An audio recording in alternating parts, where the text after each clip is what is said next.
Wiggins with the Janine Wiggins channel for now. I am so sorry that it's taken me 3 weeks to get back to you. There have been personal things going on in my life that have prevented me from working on this. And also, I'm working on a segment now that's harder to talk about, to process the memories of and write about. Today I'll be using notes so that I get everything clear and hopefully in chronological order. That's part of the challenge of going through the memories, is putting them in the right order. So today's video will be a little bit longer. It seems like I can do longer videos at this point, so I'm going to give it a shot. And so here it goes. I guess this is part 5 of my story.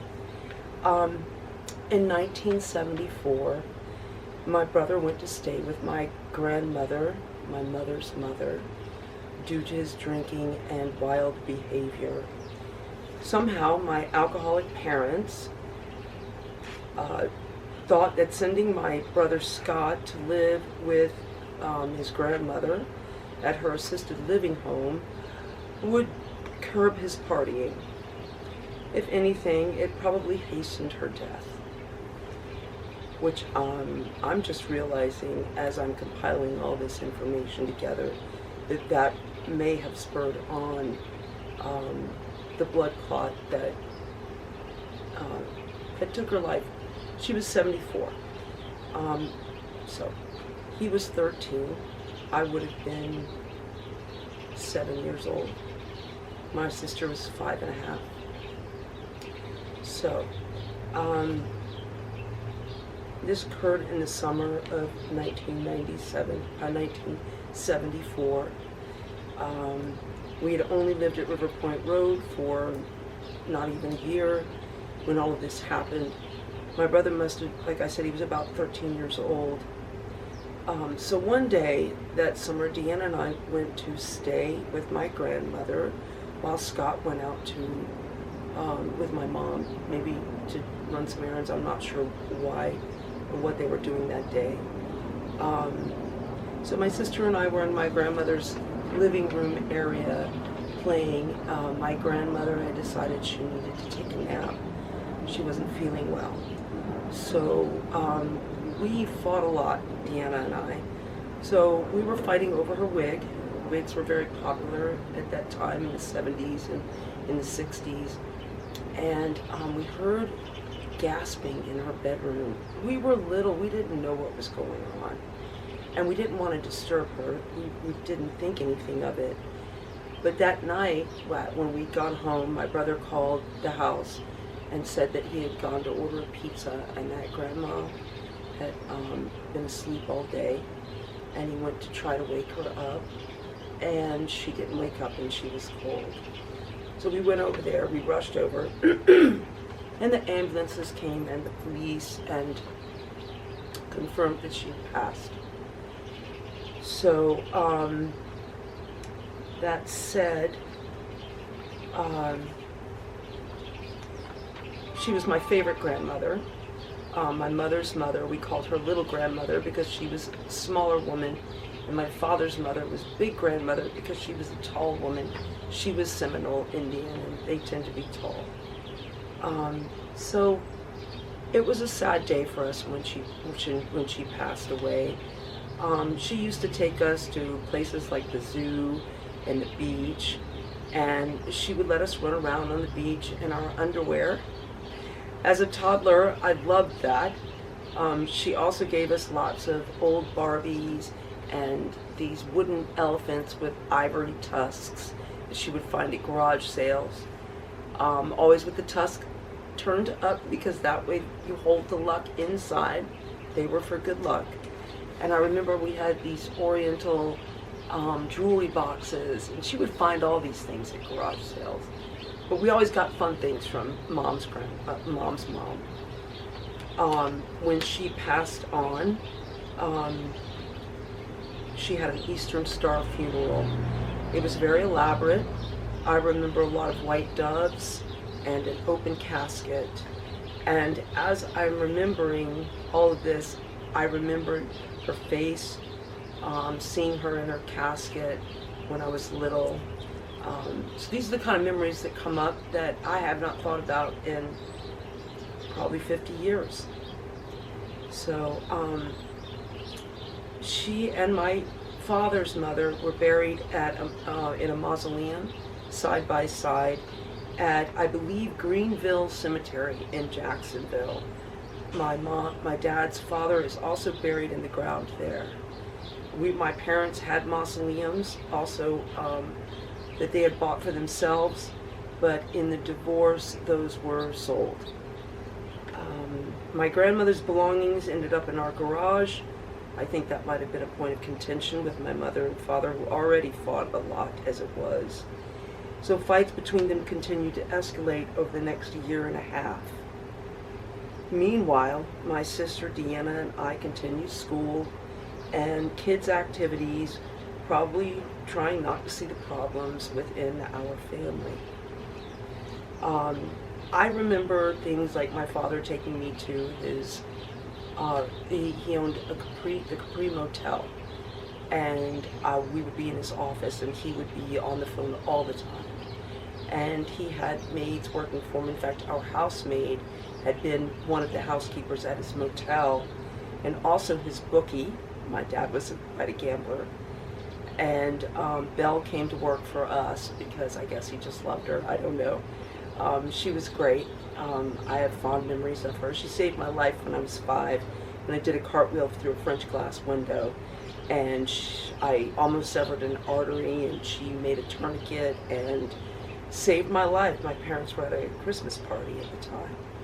So I was still brought up with a lot of prejudice, but I knew it was wrong, even as a little girl. So in 1976, my brother was 15, and his partying continued to escalate. And one day he came home after dawn on a Saturday morning, and my dad was livid, and a huge fight ensued. I mean, we were asleep, and I hear the banging, breaking. There was a window that got broken, and I'm not sure what all, but a few things I'm certain. And my father gave my mother an ultimatum. He said, either he goes or I go. And she chose her son. Of course she did. It was her son. She would not allow my father to discipline him, but my father was kind of scary, so I can understand after that one fight why she didn't want him touching her son. But she was crazy as all get out too, so either way, we didn't have the best of choices in the way of parents. So Mom chose her son, and Dad left that day.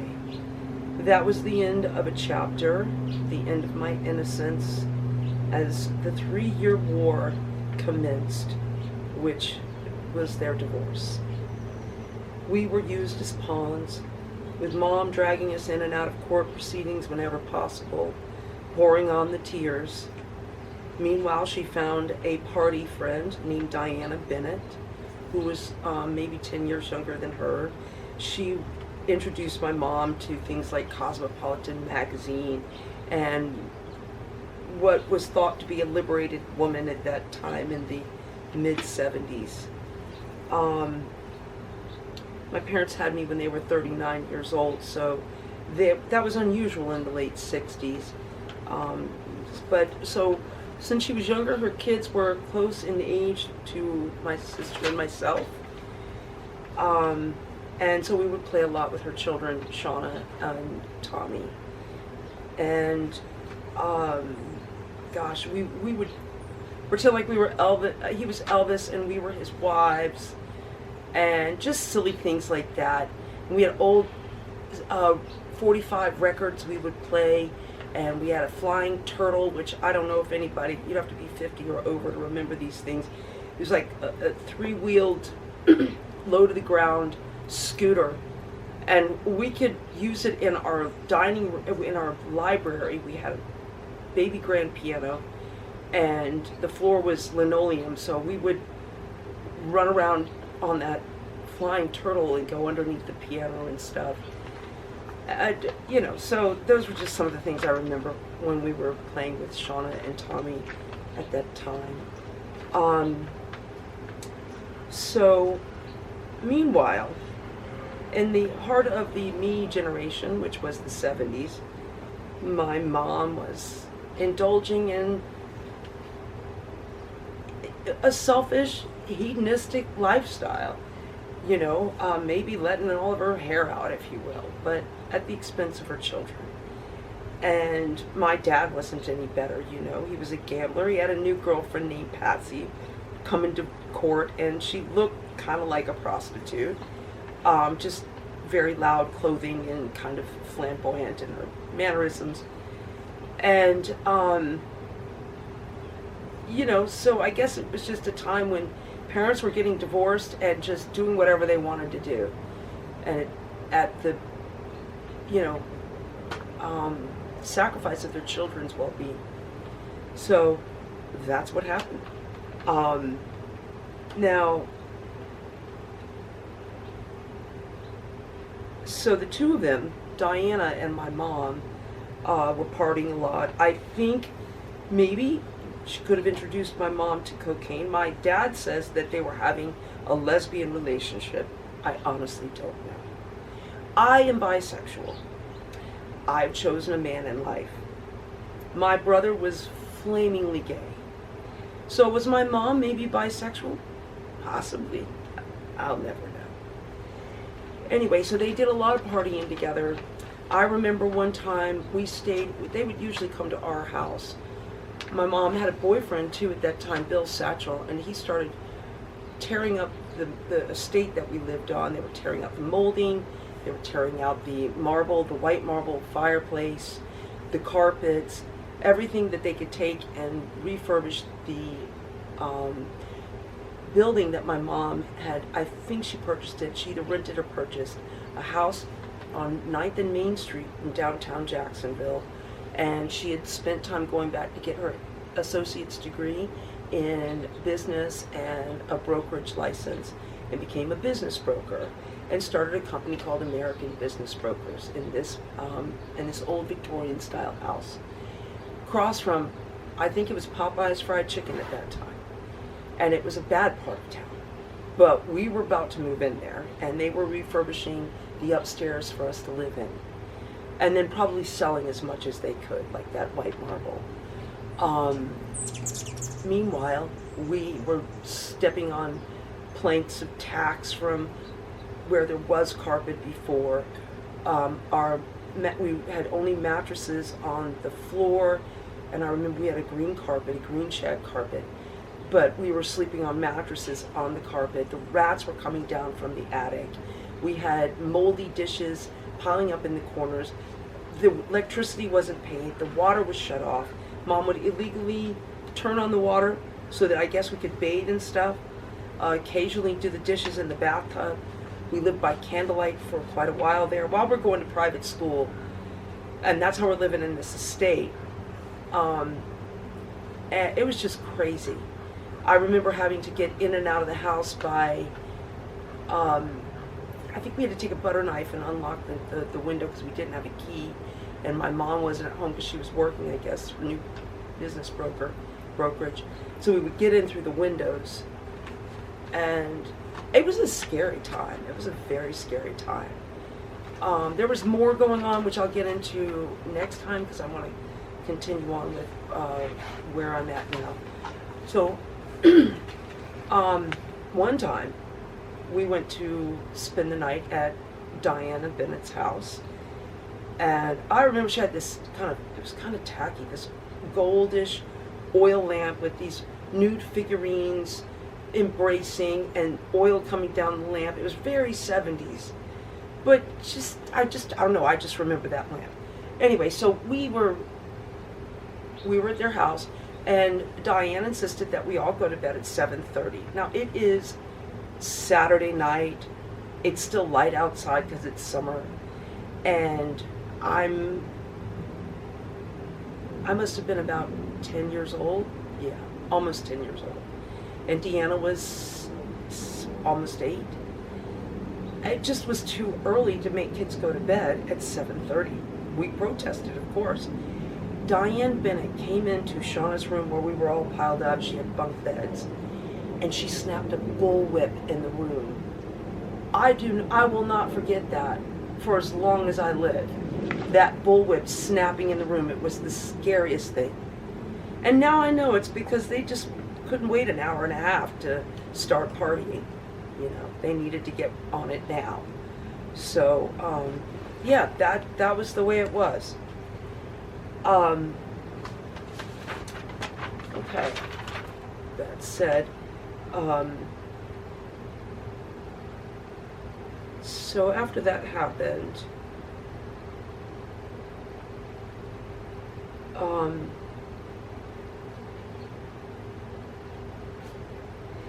years later, when I was in senior in high school, we met Diana Bennett and her daughter again. Somehow ran into them in Jacksonville after a whole many things had happened through the years. And at that point, Shauna and Diana were like party buddies, and they both looked kind of slutty. And I guess they did cocaine and drank a lot of alcohol together. So, unfortunately, that was her fate. Meanwhile, Mom's new boyfriend, Bill Satchel, was dismantling the estate. And, you know, we had to deal with the rats and the mold and the mildew and no electricity to move us into Main Street, which was a huge, like, total shock. We went from riches to rags overnight. During the first year of the divorce, Mom, like I said, went to college and got her AA. You know, meanwhile, our lives were just falling apart. Bill was at the time, he didn't live with us at the house. He moved in with us after we moved into my mom's office on 9th and Main Street. So with that all said, the last thing I will leave you with is, while we were still living there in that time, my mom hired a hitman to kill my dad.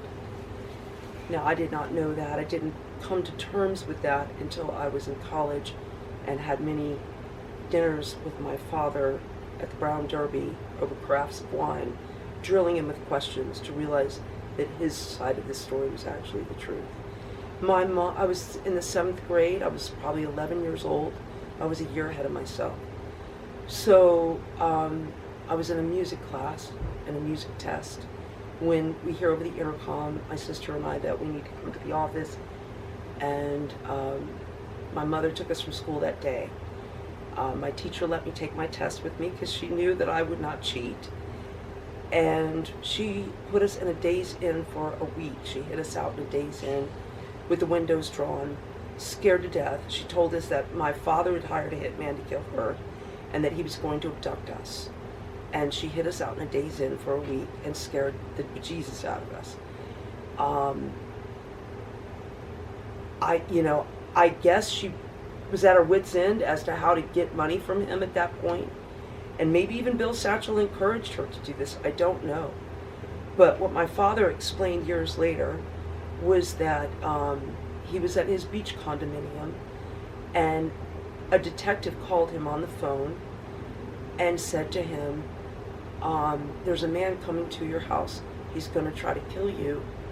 Don't answer the door if someone knocks on it unless you get a phone call first from us telling you it's one of our guys. And the next thing you knew, he had 3 detectives at his beach house in Jacksonville. And they watched this man walk up to the door.